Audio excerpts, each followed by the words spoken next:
How can we make the world better? By making ourselves better.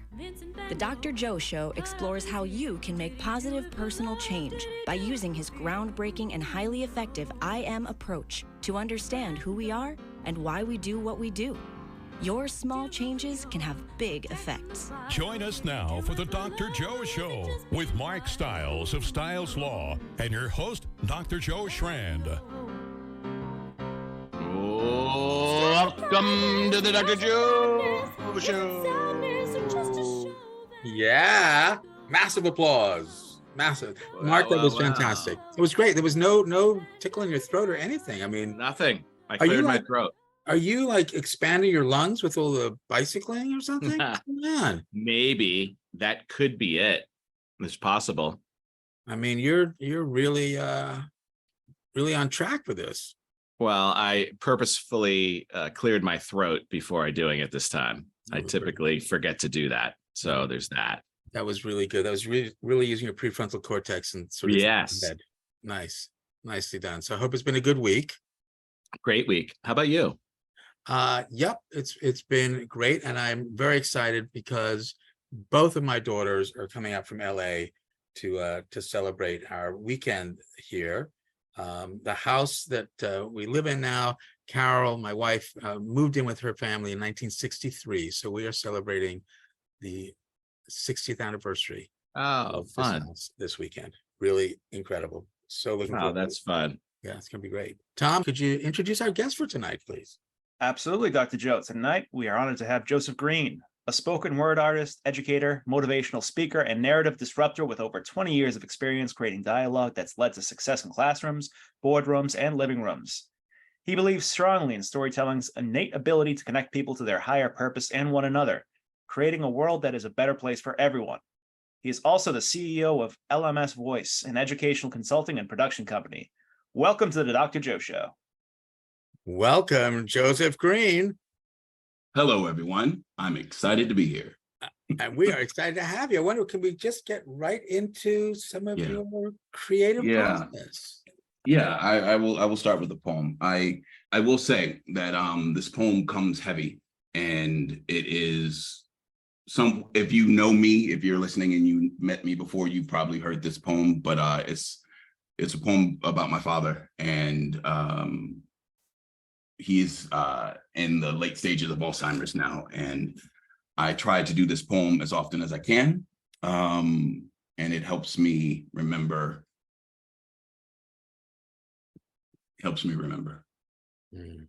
Life is short. In the hospital bed, I helped him turn so the cancer medication could spread evenly. His eyes swelled, then cracked like a fortune cookie. The piece of paper inside read, "Life is short, but being alive is the longest thing you will ever do. Proceed accordingly." If I'd attempted this homage to my father 20 years ago, it probably would have consisted more of those intangibles that drove me away. Hate and blame, not just mere symptoms of childhood angst, but the language I spoke in effort to express how my father's absence from my formative years made me feel. I once considered my father's DNA to be a cancer in me. Knowing the helix to be doubled, I never dreamed of losing myself completely, only half. A man now, I realize my thinking was the cancer. Forgiveness is medication. I'm still waiting for it to spread evenly.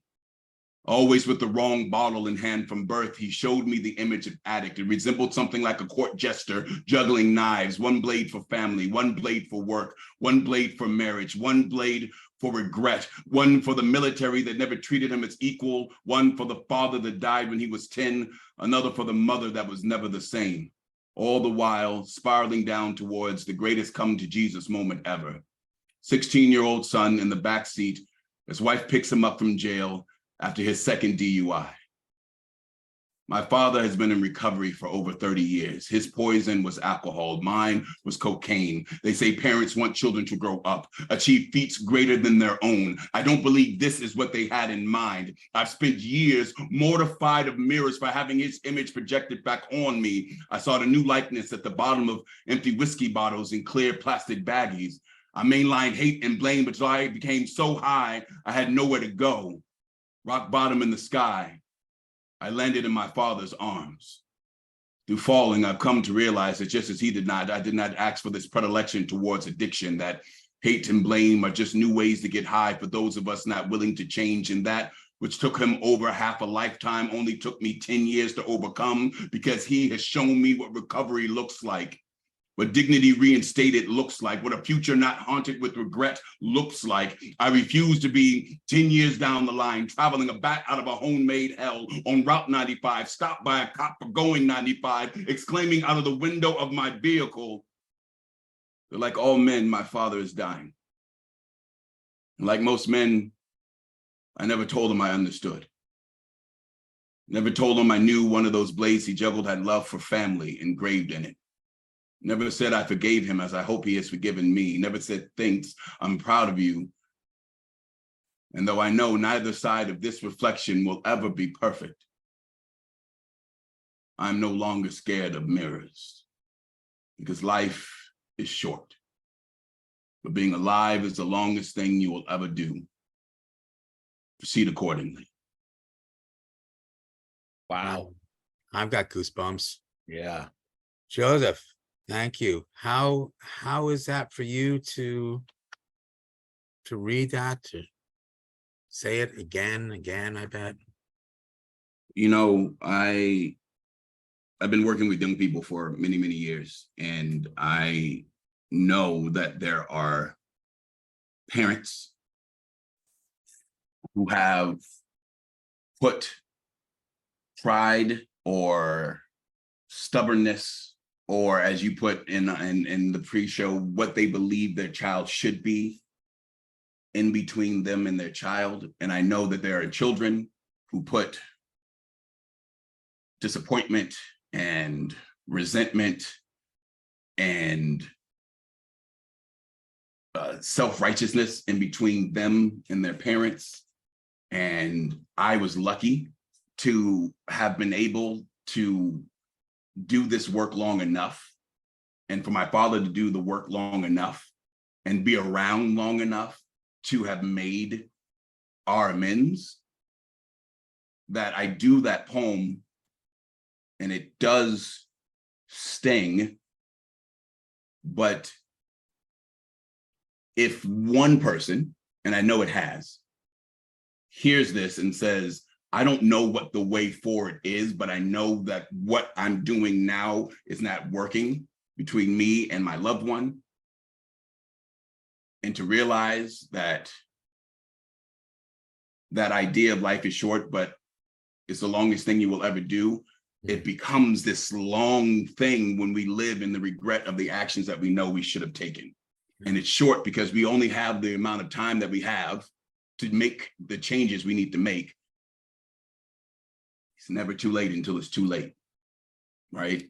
So it's one of the poems that I have that I do because I know that it was my privilege to be able to do what I've been able to do. And if anybody else can get there, if I can help them get there, then it's worth it. And I know that my father, who was anti me doing the poem in public for many years, is supportive, very supportive, in knowing that his legacy is going towards bringing people together.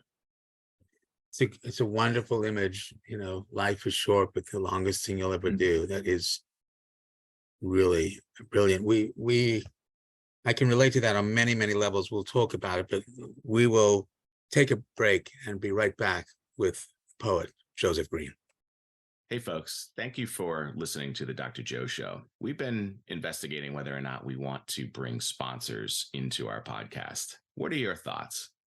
Do you know somebody who might be a good partner with the Dr. Joe Show, who may want to align their product or service with the Dr. Joe Show? Think about it. And we are back with the Dr. Joe Show with storyteller Joseph Green, who just laid down the most amazing poem I've ever heard. I sat in awe listening. But I have a question that we were talking briefly about off air. And Joseph, my question is always, at what point did you find the courage to bring your work public and publish it and let other people hear your word? Yeah, so it's an interesting journey, and there's two parts to that journey. So I started off in theater, and I've been very performative most of my life. And I walked away from theater after a couple of years touring with the theater department because I didn't feel satisfied in the type of work that I was getting. And so I'd always written, and it was on the side, but it was more of a like angsty teenager thing. Let me get my feelings out. And every once in a while, someone will say, "Oh, you're really good at that." I started off doing spoken word poetry in my early 20s after I left college, and it was totally about being cool, maybe being famous, maybe getting an album, maybe winning a national poetry slam, going on a tour, publishing a book. It was completely about my ego. And it wasn't until my wrestling with recovery and my journey into recovery, which at the very beginning, there was a loss of a close friend. It wasn't until then that I really thought of writing for other folks, like to make other folks feel or know that they're not alone in something. And there's a certain amount of sacrifice that you have to make as an artist, especially in my space, not in every space, but especially in the space of spoken word poetry, because it's you and a microphone. And so it's expected that it's you that you're being in that space. To really authentically make that connection, you got to be willing to put some things on the line. And I had written a poem first about my friend who had passed, and a woman heard it at an open mic and invited me to speak to a group of young people. And that was the first time that anyone had asked me about my story. I've been doing spoken word poetry as myself, apparently, for like a decade, but no one had ever asked me to share my story because I wasn't giving them anything beyond like a surface. These words sound good together. He's a great performer. And then I wrote the poem for my dad sequentially. It was the next big piece that I invested time in. Even spoken word poetry is different than, writing page poetry on a regular basis. It tends to come in like chunks because they're so long. And I did the poem for 4 years before I told my father it existed. And my parents don't normally come out to my events because they are hardcore Christian folk, and spoken word world tends to be a little secular. So I got them to come out to a very special event, and where I was a feature. I had 30 minutes, and I gave my dad the poem before I got on stage, and I said, I'm going to do this poem. And then I got on stage. And that night, I pointed to him after, and he got a standing ovation. Mm-hmm. And we hugged and we kissed and we cried, and it was beautiful. And I think for him, he thought it was going to exist in that space only. Fast forward a year, I'm doing a poem at a conference. Someone asked me if they can record the poem and send it out to their network. I signed a release and they sent it out to their network. And then I think it's Upworthy grabbed it and posted it. And it's the first thing piece of art that I had that went viral. And so I didn't know it went up, but I woke up the next day to voicemails from my mom. Your family is calling your dad, telling them, do you know what Joseph is saying about you on the internet? Yeah. And that is when he became upset, because he didn't realize just how much it was going to go out there.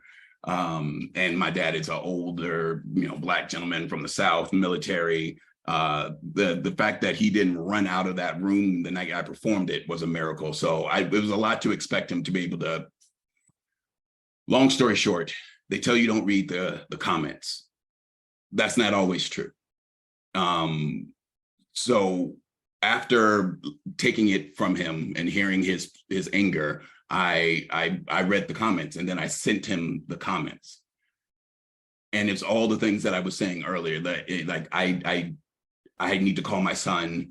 I never got to make this, I never got to do this with my father. I'm going to make sure that it doesn't happen between me and my children.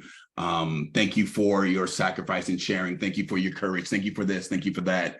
And my father is definitely a man who believes in service. He was in the military for 20 years and then he worked in the government for another 20 years. So he believes in service. And I think it clicked for him that this was how I serve.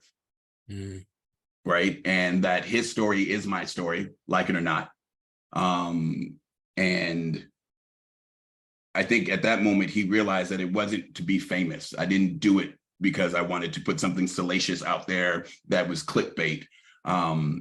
That he himself, a person in recovery who became a sponsor and did AA, It's like, oh, maybe my recovery doesn't have to be anonymous, right? Maybe it wasn't for him to give a voice to, right? But maybe everything that, we can't go out because of the shame and stigma of his generation. Like, oh, wow, this is what happens when people see story. And so, yeah, it came and it passed as a moment in our lives. But, that was the beginning of him like encouraging what I do and no longer, every phone call being like, hey, have you got a real job yet? So. Yeah. So many layers to that, but I'm so inspired. And I can hear those comments and people being inspired to be sure that they don't repeat some of the things that may have happened to them with their parents as well. And the word anonymous, I could not agree with you more. I have enormous respect for Alcoholics Anonymous, Narcotics Anonymous, all these anonymous things, but I'm really hoping that one day we do not need to be anonymous, that the stigma is past and you don't need to hide from this and say, I'm not telling you anything else about me, but here's my story, but you can't know who I am. So Joseph, I think that's really a major part of the inspiration. And it's powerful that your dad made that transformation. You helped him come out of the shadows with that too. It's, every member of my immediate family is military. So I am the outlier. And it was, I think, what I could give back. My father supported me going to school for theater, believe it or not.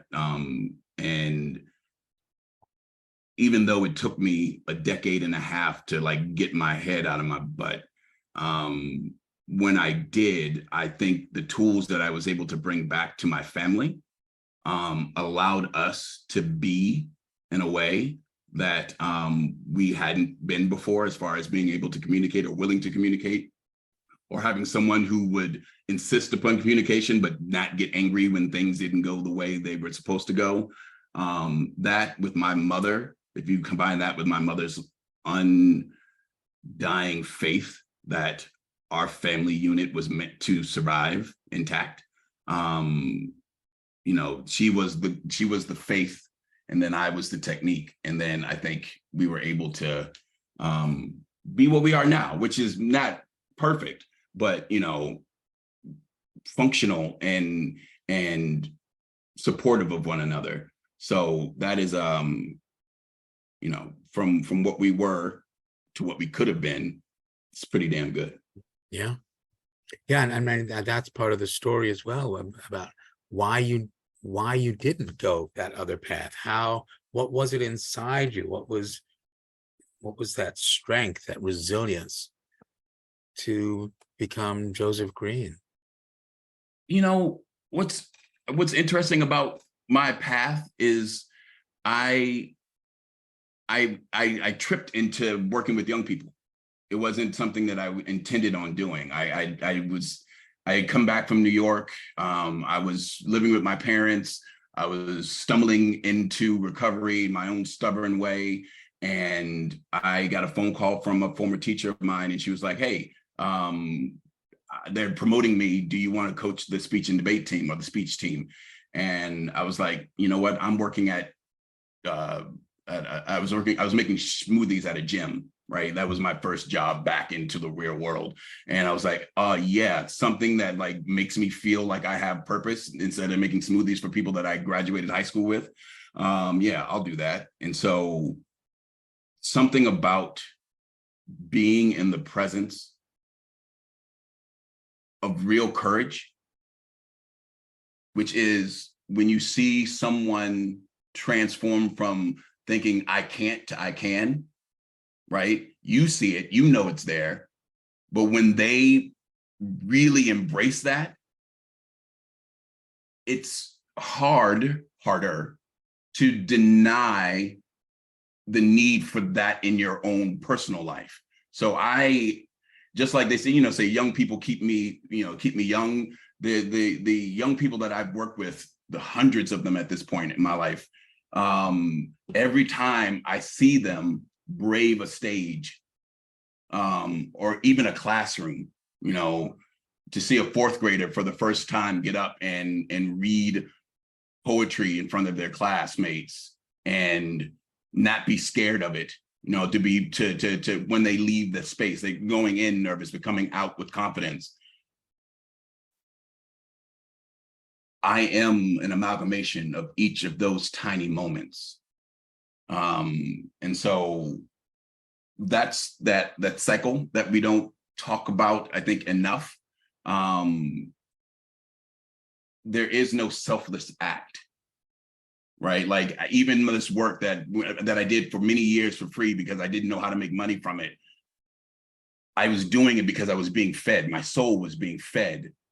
And that was of greater value to me, and still is, than I think having a life that would have been monetarily more secure, but would have left me without the tools to do the healing that I needed to do with my family. So, what's it really worth? So that's where that comes from. My courage, my backbone, each individual vertebrae is a courageous young person that I've had the honor of being in their presence. I understand that we sometimes spoke about what is a selfless act, and the selfless actors that I know in my life are our sponsors.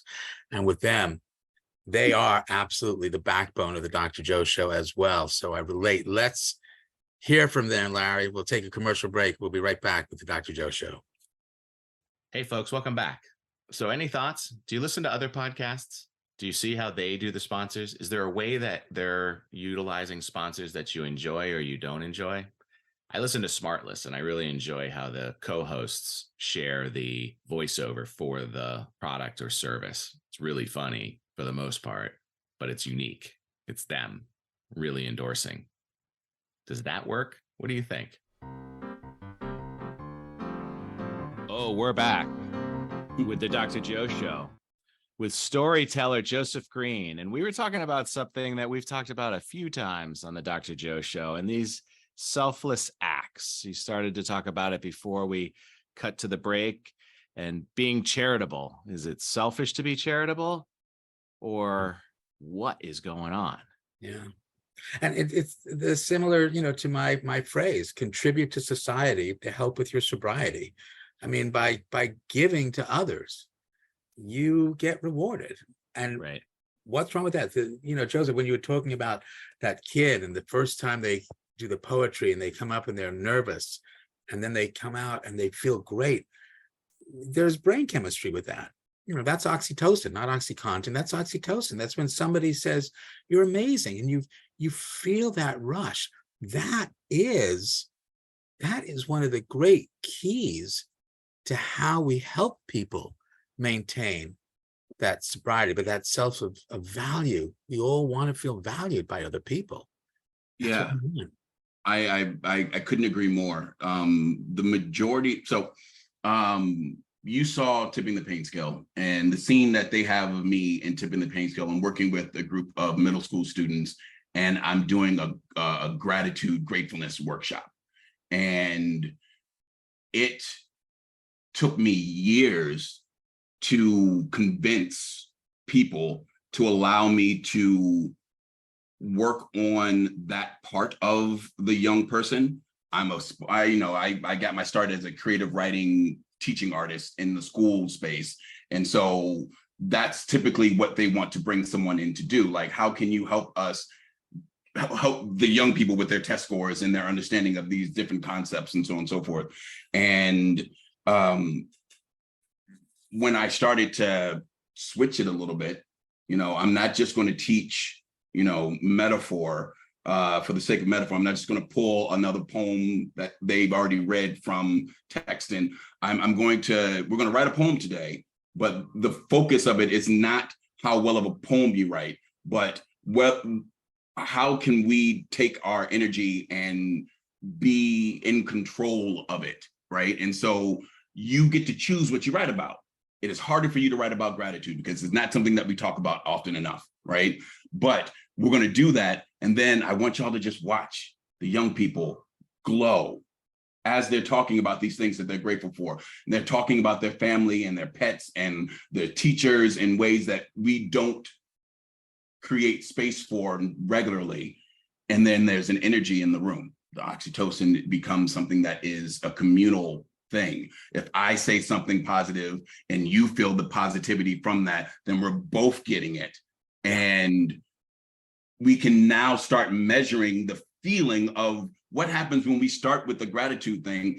Oh man, someone did something not nice to somebody. That really changed the feeling in the room. And it made me feel a particular way. Someone offered me language on how to explain that. And now we are in the business of creating young people who can articulate themselves and emotionally, but also know that they are or can be the primary architect of the energy that enters their space. And they can demand a world where schools focus on positive things, and eventually, hopefully, media focuses more on positive things. And then hopefully the art and entertainment that they're surrounded with starts to focus more on positive things. So yeah, it's and it's something that's really prevalent in the work that I do now as a narrative disruptor, because the narrative being, especially in our space of recovery, is that the story that we have to tell is the one of our ruin.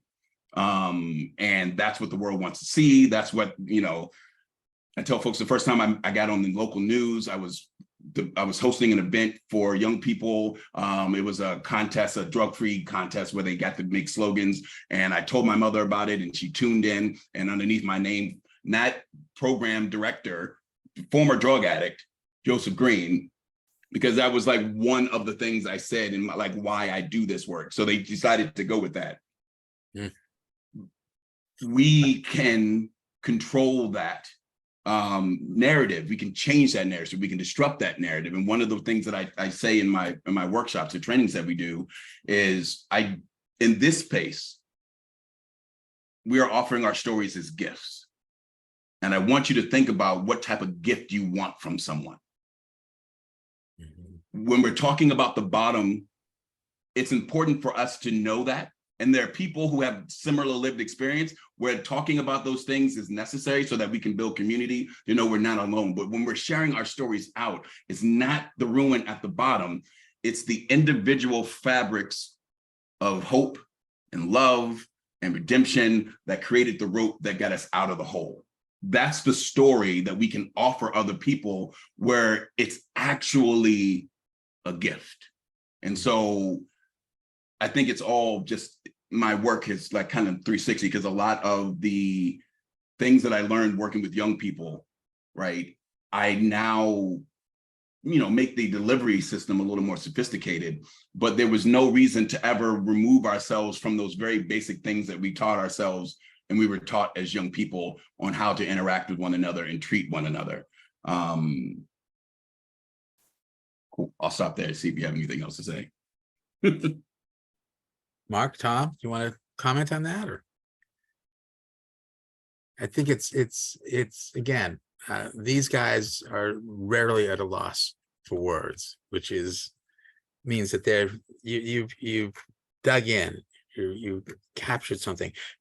What you're saying is so compatible with everything that we say on the show. which is that at every and any moment in time, you can remind someone of their value. And whenever you remind someone of their value, you increase your own value. Because, that's what it is. So when you're giving that gift, it doesn't mean that you're less than after you've given it. Just the opposite. We have so much brain in us, the limbic brain, that is about limited resources, and I only have so much, and I don't want other people to have more than me. And that's part of the primitive part of our brain. But if we keep doing that, we're going to destroy ourselves. We don't have that same limited resources. We have poor distribution of resources, but we each have something that we can give to the other that does not diminish us because we've given it. And that, for some people, that's like, wait. Well, what are you talking about? How can I give and actually have more? I think for some people that's mind-boggling.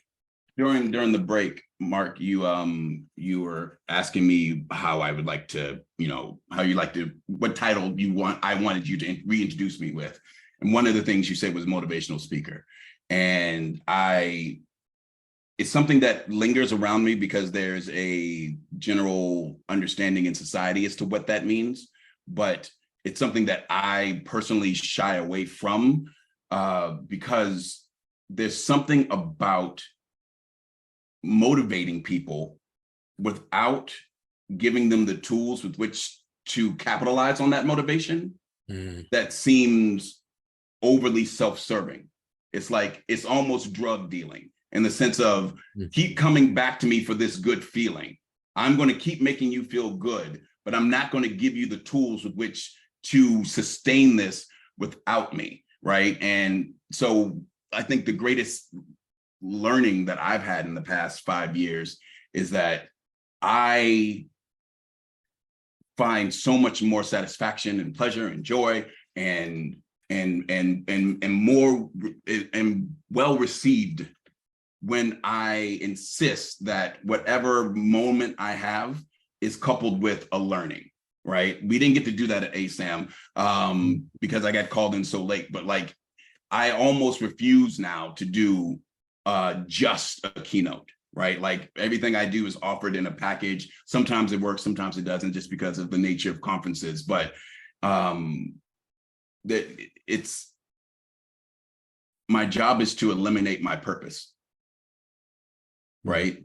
As a motivational speaker, my job should be, and just like most nonprofits and things of that sort, our job should be to eliminate what we're doing. So if people have to keep coming back to us, we're not trusting them with the tools, or we haven't taken the time to learn how to articulate them in a way that's effective. And I think it works on both sides, because I do feel like there's a strong sense of science and how important academic study is and evidence-based this and that. But they're missing the other side of it, the human side, the marketing side, the part that says, if I know that what I have is of value, then it's impended upon me to present it in a way that the person who I'm trying to serve wants to receive it, right? That I can't just sit here and be like, I have the answer. Why aren't you coming to get my program? Why aren't you coming to get my this or that? And so, and that they can implement it that day, that they can use the tool that you've given them that day, right then, to make whatever change they may need or want to make, so that they move themselves to a place that they feel more purpose. I think this purpose thing is so important, because when you have purpose, it means you're giving to other people. You continue to be reminded of your value. And when we're reminded of our own value, we're a lot calmer. And if you're calmer, you're thinking much clearer. And if you're thinking clearer, you're anticipating what can happen next. And it doesn't have to be huge. No, we will absolutely be getting there. And anticipating what will happen next doesn't have to be huge. And that is why I'm anticipating exactly the time to take our next commercial break. So our sponsors can tell us a little bit more about their purpose and how their purpose can help yours. Larry, we'll take a commercial break. We'll be right back with the Dr. Joe Show. Hey, welcome back. And again, we're super grateful for you listening to the Dr. Joe Show. If you have anyone that you think might be a good sponsor, shoot us an email at drjoepodcast@gmail.com. DRJOE podcast@gmail.com. Give us your thoughts about the show too. We're wondering, are we talking to the trees or are people really gaining value in this? Please let us know. Thank you again and enjoy the rest of the show. And we're back with the Dr. Joe Show with Joseph Green, a storyteller, and so much more. So much more. So much more. Narrative disruption. That's really what I want to take a look at. Where'd that come from? What is it? Tell us about that, and how does that connect with LMS Voice? Yeah, so narrative disruption was born after my training in public narrative. And so that is a practice that comes out of Harvard University. If Rosie hears this and I can't think of this dude's name, she's going to kill me. But the gentleman who came up with it and teaches it, and I came across it at Mobilize Recovery, which is an event that happens every year, part rally, part training, part advocacy. And I was selected to be one of the people who kind of went through like the almost 40 hours of training. And then we got to do it. And the idea of public narrative is just using your lived experience for advocacy. How do you do that? And what's the most constructive way to get there? But it's very specific and it's very academic and it's very like, this is how it works. And we can't really go outside of those tools because Marshall Gans, that's the man who came up with it, for anyone who knows who Marshall Gans is from Harvard. And so after participating in it and seeing where I thought the good parts of it was, one of the things that it didn't allow for was the bringing in of other sort of storytelling tools, storytelling methods, using story just for connectivity, using story to challenge harmful narratives both outwardly and inwardly. It was, it was what it was. And so instead of trying to make it something it wasn't, we decided to try to make it something different. And so the idea of narrative disruption is born of all of those people throughout history who have chosen not to succumb to whatever mainstream narrative was trying to rule the trajectory of their life, right? Whether it was being raised in a place from birth where you were told you were less than because of the color of your skin, or who you loved, or the identity of the gender that was inside as opposed to the one that was outside. No matter what it was, there have always been things where people have been told from conception that they don't belong in a place or they're not accepted. And so many of my heroes, many of the people that you see on the wall behind me, and if you could see the other wall over here, are folks who have challenged those narratives. And so I wanted to take that and make it both external and internal. I wanted to make it trauma informed so that we were able to use it for people who have never been able to discover anything positive in their story. And so I believe that the world will do enough to you that we don't always have to look for our worst lessons to find our greatest inspiration.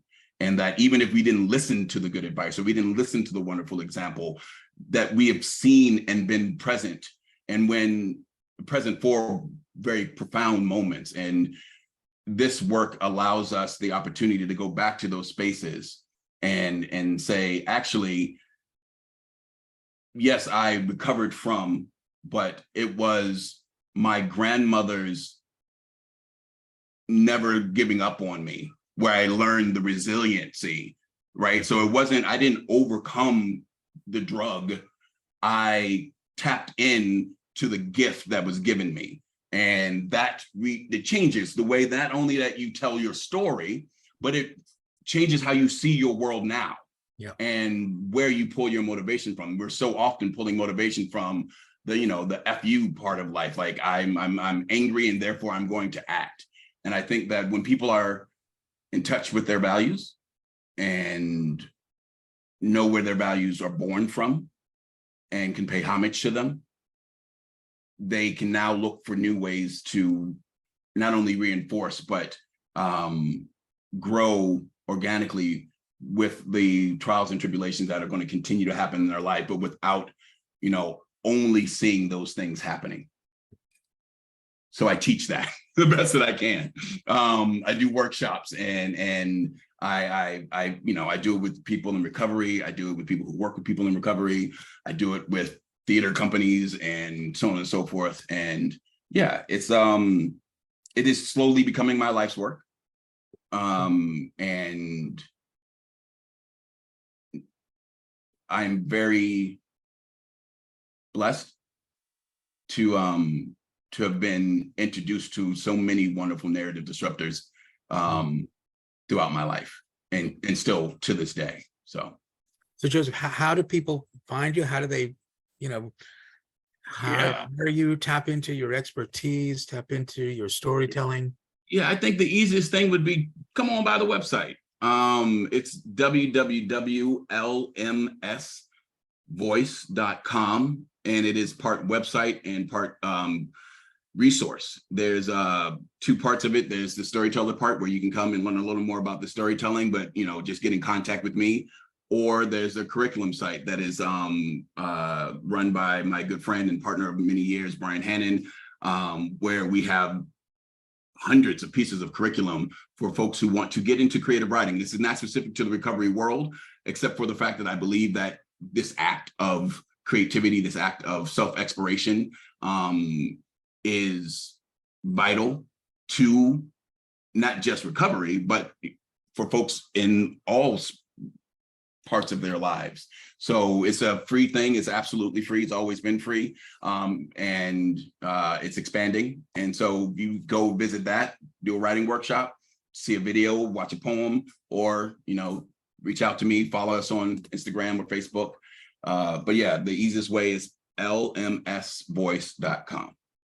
And folks, I've been to this site and it is really incredible. And it is mind-blowing how much content is there that you can just access, and it's for free. So that is great. But what about getting you as a speaker? I mean, can people hire you? Can they? Yeah. I do conferences. I will be, for instance, if you're listening and you're going to be at the CADCA training next week, I will be doing with SAMHSA doing a narrative disruption workshop there. We are partnering with Mobilized Recovery to bring narrative disruption to the new Mobilized Recovery that will be happening in DC in September. We'll be doing a night of stories from people all over the country. So yeah, it can be, I don't do one-on-one, but like we can definitely work with a group. We can work with a conference. But yeah, just honestly, it just starts with a conversation. And so my email, if you're interested in listening, is joseph@lmsvoice.com. So just add that there. But there's a contact form on the website too. It'd be great. Yeah, joseph@lmsvoice.com. We're coming to the end of the show. So I just want to go to the two truths of the I am for a moment. So, this whole thing, we really have been talking I am in many ways because we're seeing the value in each other. No one's broken. But we're influenced by 4 domains. The home domain, we've spoken about that in your opening poem, which was mind-blowing. The social domain, we've also been speaking about how the rest of the world influences us. These 2 domains are outside. In the biological domain of our brain and body, we're hungry, tired, digesting lunch. And the I see domain, how do I see myself? How do I think other people see me? We've spoken a lot about that as well. Because the 4 domains interact, the first truth of the I am, a small change can have a big effect. You don't need to change everything. So, Joseph, based on what we're talking about tonight, what small change can you recommend to our listeners? I've been studying this and wanting to try to keep myself open to like the answer coming to me. And I think it did earlier today. Someone I love very much got into like a heated discussion with. and just had to walk away. And then I didn't have time to explain that I wasn't angry at them, but was angry. And something I tripped over, I don't know where I got it from. If you know where it is, tell me. But our anger is protecting our insecurity. And when I got angry in that moment, I knew I wasn't mad at them, but I didn't know exactly what it was. And I had to take a step back to say, what is my anger trying to protect right now? And is it actually under attack? Or is it just my insecurity over? And so the thing I would suggest to folks, and this is a mindfulness thing, and you need to practice to get the space to be able to make this, but a goal is to be able to take a step back from an altercation, a conflict, and anger, and give the person and yourself the benefit of the doubt that maybe this isn't the thing. And even if it is the thing, the anger is not going to help me get to the other side of it. It's a warning. It's important. It's a part of who we are, but maybe that's not who should be driving if I'm actually going to try to get to the other side of this. So that happened to me this morning. And I texted him that quote when he prematurely apologized because he thought he did something wrong. I think that's great. Yeah, anger is an emotion designed to change things. I actually wrote a book about it called Outsmarting Anger. So I'm totally in tune with that. Recognize you're angry and then try to figure out what you want to see different. But remember, it's the same in the other brain. If you're doing it, everyone's doing it. So when somebody's angry, first thing, what do they want to see different? And then you can begin that dialogue. So I think that's a wonderful small change. The second truth of the I am, everyone's got one. Everyone's interested in what you think or feel about them, which has an effect on their biological domain, because, it feels different when you feel respected or disrespected. And you're part of someone's home or social domain. So this means you control no one, but you influence everyone. You get to choose the kind of influence you want to be. Joseph Green, storyteller, so much more. What kind of influence do you want to be? I want to remind people that no matter their current circumstance or their background, that we all have the power to be the primary author of our own character and our own future. And that doesn't mean we do it alone. It just means that we can right the ship and point it in a direction that we can be proud of and the people around us can be proud of. So if I can give that, because it was given to me, if I can give that to some people, then I will think that my time here was spent well. That's a wonderful influence. And if you give it to others and they give it to others and they give it to others, what world we would have. It'd be so much better. We can do it, folks. We can do it. Joseph Green, thank you so much for being a guest tonight on the Dr. Joe Show. People, go to LMS Voice. It is worth it. And find Joseph Green. Thank you. Bye, everyone. We'll see you next week.